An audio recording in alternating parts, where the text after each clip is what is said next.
السلام عليكم ورحمة الله. بسم الله الحمد لله الصلاة والسلام على أشرف رسول الله وعلى آله وصحبه الفائزين برضا الله. ബഹുമാനപ്പെട്ട അബ്ദുല്ലാഹിബ്നു അംർ ഇബ്നുൽ ആസ് റളിയല്ലാഹു തആല അൻഹുവിനെ തൊട്ട് ഇമാം ഇബ്നു മാജ, തിർമിദി, അബൂ ദാവൂദ് റഹ്മഹുമുല്ലാഹ് റിപ്പോർട്ട് ചെയ്ത ഹദീസ്. مر علينا رسول الله صلى الله عليه وسلم ونحن نعالج خصا لنا فقال ما هذا فقلنا قد وهى فنحن نصلحه فقال ما أرى الأمر إلا عجلا من ذلك. ബഹുമാനപ്പെട്ട അബ്ദുല്ലാഹിബ്നു അംർ ഇബ്നുൽ ആസ് റളിയല്ലാഹു തആല അൻഹു പറയാണ്, മറ അലൈനാ റസൂലുള്ളാഹി സ്വല്ലല്ലാഹു അലൈഹി വസല്ലം, റസൂലുള്ളാഹി സ്വല്ലല്ലാഹു അലൈഹി വസല്ലം തങ്ങൾ ഞങ്ങൾക്കരികിലൂടെ നടന്നുപോയി. വനഹനു നുആലിജു ഖുസ്സൻ ലനാ, ഞങ്ങൾ ഞങ്ങളുടെ ഒരു കുടില് അതിങ്ങനെ പണിയെടുത്തുകൊണ്ടിരിക്കുകയാണ്.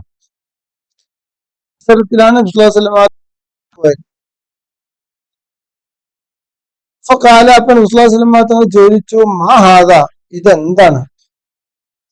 എന്താ ഇത് നോക്കുമല്ലോ, എന്താണ് പണി, എന്താ ചെയ്യണേ എന്നൊക്കെ പല അർത്ഥത്തിലും ചോദിക്കുമല്ലോ, എന്താ ഇത്, എന്താണെന്ന്. അതേപോലെ മാ ഹാദാ ഫഖുൽനാ, അപ്പൊ ഞങ്ങൾ പറഞ്ഞു, അത് വഹ, അത് ദുർബലപ്പെട്ടിരിക്കുന്നു, കേടുവന്നിരിക്കുന്നു, ഫനഹ്നു നുസ്ലിഹുഹു, ഞങ്ങൾ നന്നാക്കാണ്. ഫഖാല, അപ്പോൾ റസൂലുള്ളാഹി സ്വല്ലല്ലാഹു അലൈഹി വസല്ലം തങ്ങൾ പറഞ്ഞു, മാ അറൽ അംറ ഇല്ലാ അജ്ല മിൻ ദാലിക, കാര്യത്തെ അതിനേക്കാൾ സ്പീഡുള്ളതായിട്ടില്ലാതെ ഞാൻ കാണുന്നില്ല കേട്ടാ എന്ന് പറഞ്ഞു. എന്താ പറഞ്ഞത്? അബ്ദുല്ലാഹിബ്നു അംർ ഇബ്നുൽ ആസ് റളിയല്ലാഹു തആല അൻഹു, പിന്നെ ആരോ ഉണ്ട്, ഞങ്ങളാണല്ലോ, ഞങ്ങൾക്കരികിലൂടെ റസൂലുള്ളാഹി സ്വല്ലല്ലാഹു അലൈഹി വസല്ലം തങ്ങള് നടന്നു. അപ്പൊ ഒരു കുടില്, ഹുസ് എന്നൊക്കെ പറഞ്ഞാല് എല്ലാം മുള കൊണ്ടോ അല്ലെങ്കിൽ അതേപോലെ മരക്കഷ്ണങ്ങളെ കൊണ്ടോ പിന്നെ കൊള്ളി ചുള്ളികളെ കൊണ്ടൊക്കെ ഉണ്ടാക്കുന്ന ഒരു കൂട്, ഒരു വീട്, ചെറിയ ഒരു കുടില് എന്നൊക്കെ പറയല്ലോ, അങ്ങനത്തെ ഒരു കുടില് അതിങ്ങനെ നന്നാക്കിക്കൊണ്ടിരിക്കണം. എന്താന്ന് ചോദിച്ചോ, കേടെന്തെങ്കിലും നന്നാക്കണം പറഞ്ഞ മറുപടി എന്താണ്? കാര്യം ഇതിനേക്കാളൊക്കെ വേഗത്തിലാണ് കേട്ടോ എന്ന് പറഞ്ഞാൽ, നിങ്ങളിങ്ങനെ പെരമ്മലും കുടിമ്മലും സമയം കളയുക, അതിനേക്കാളൊക്കെ ഉത്തമമായ ഒരുപാട് കാര്യങ്ങൾ ചെയ്യാൻ കിട്ടാ. കാര്യം എപ്പോഴാ സംഭവിക്കാന്ന് പറയാൻ പറ്റില്ല കേട്ടോ, പെട്ടെന്ന് നടക്കും. മരിക്കുക, ഈ ലോകത്തോട് വിട പറയുക, മറ്റൊരു ലോകത്തേക്ക് പോവുക, അവിടുന്ന് അല്ലാഹു സുബ്ഹാനഹു വ തആലയുടെ ചോദ്യം ഉണ്ടാവുക, അത് മറുപടി പറയുന്ന അവസരത്തില് അത് അതിന്റെ മട്ടം പോലെ പറയാൻ പറ്റാതിരിക്കുന്ന ഒരുപാട് കാര്യങ്ങൾ വരാൻ പോണ ഒരു ജീവിതത്തിലുണ്ട്. അതുകൊണ്ട് ഇങ്ങനെ ഈ പെരപ്പണിമലും കുടിപ്പണിമലും ആയിട്ട് ഇങ്ങനെ ദുനിയാവിന്റെ കാര്യങ്ങളുമായിട്ട് ഇങ്ങനെ ബന്ധപ്പെട്ട് ഇങ്ങനെ ആഹാരം മറക്കണ്ടട്ടാ എന്നൊക്കെയാണ് ഇതിന്റെ അർത്ഥം. വേറെ ഹദീസിൽ പറയണ്ടല്ലോ, ഒരു മുഅ്മിനാ മനുഷ്യന് ശരിക്കും 3 കാര്യത്തിലല്ലാതെ പിന്നെ എന്തിലാ അവകാശമുള്ളത്? 3 കാര്യമില്ലേ ഓന് ഈ ദുനിയാവിൽ പ്രത്യേകം ശ്രദ്ധിക്കേണ്ടിയുള്ളൂ. ഒന്ന് ബൈത്തുൻ യസ്കുനുഹു, താമസിക്കാനൊരു വീട്. സൗബൻ യുവാരി ഔറത്തഹു, അവന്റെ ഔറത്ത് മറക്കാനൊരു വസ്ത്രം. ജിൽഫു തആമി വൽ മായി, വെള്ളത്തിന്റെയും ഭക്ഷണത്തിന്റെയും പാത്രം. ഇങ്ങനെ 3 കാര്യങ്ങളല്ലേ മനുഷ്യൻ ഒരുക്കി വെക്കേണ്ടതുള്ളൂ, ഈ ദുനിയാവിൽ ശ്രദ്ധിക്കേണ്ടതുള്ളൂ. എന്ന് വെച്ചാൽ ഇങ്ങനെയാണ് മഹാന്മാരായ സൂഫിയാക്കളും ഔലിയാക്കളും മഹാന്മാരൊക്കെ ചിന്തിക്കുക. അങ്ങനെയാണ്. ഈ ലോകം എന്ന് പറഞ്ഞാൽ കുറെ എന്തൊക്കെയോ കെട്ടിപ്പടുത്ത ആഡംബരവും അഭിമാനവും ദുരഭിമാനവും നടിക്കാനുള്ള ഒരു നാടല്ല.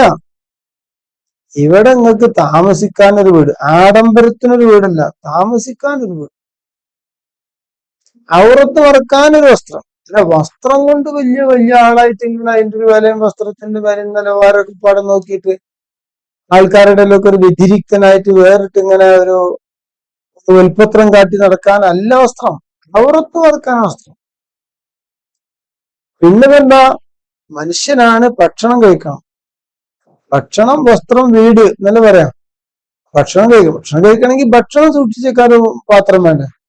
വെള്ളം കുടിക്കണമെങ്കിൽ വെള്ളം സൂക്ഷിച്ചേക്കാൻ പാത്രം. വെള്ളത്തിനും ഭക്ഷണത്തിനുള്ള പാത്രം. ഇതൊക്കെ അല്ലാതെ എന്താണ് ഈ മനുഷ്യനെ ഒരുപാട് ഒരുക്കാനും പിന്നാലെ നടക്കാനുള്ളത് എന്ന് പറഞ്ഞാൽ ഇതിന്റെയൊക്കെ ആകെ തുക. നമ്മൾ പല കാര്യങ്ങളും നമുക്ക് എന്താക്കാൻ നിയ്യത്ത് എന്നാക്കി എന്ന് പറഞ്ഞിട്ട് അങ്ങനെ ഓരോന്നിനും ന്യായീകരണങ്ങൾ ഉണ്ടാക്കാം. പക്ഷെ ആഖിറത്തെ എന്തൊക്കെ ചെയ്താലും ആഖിറത്തിലേക്ക് വേണ്ടി അധ്വാനിക്കേണ്ട നേർക്ക് നേരെ ആഖിറത്തിന് വേണ്ടിയുള്ള ഒരുപാട് അമലുകളുണ്ട്.